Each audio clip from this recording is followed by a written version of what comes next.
ከሕክምና ተቋም የዓመት ረፍት ወስደው ይሄን ጉዳይ ፌስቡክ ስም ቀይረው የቀሰቀሱ ሰዎች በደንብ እናቃቸዋለን። ስለማናቅ አይምሰላችሁ ዝም ያልነው።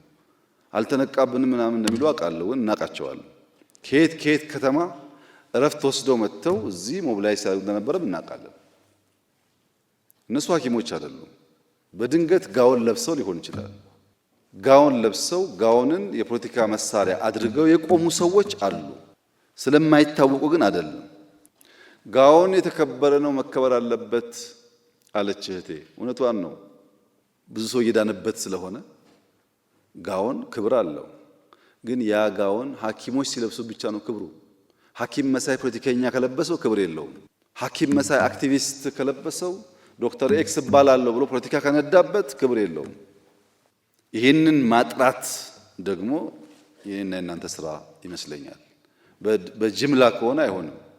አሁን የጎንደሩ ልጅ ያነሳው አይነት ማገልገል እፈልጋለሁ ያልኩት ለዛ ነው የሚለው አይነት ስሜት ያለው ሐኪም እና ንጹህ ልብ ያላቸው ሐኪሞች ከሌላው ጋር ተደምረው መታየት የለባቸውም። እናንተ ካቀፋችሁ ግን በምን ለያቸዋለን?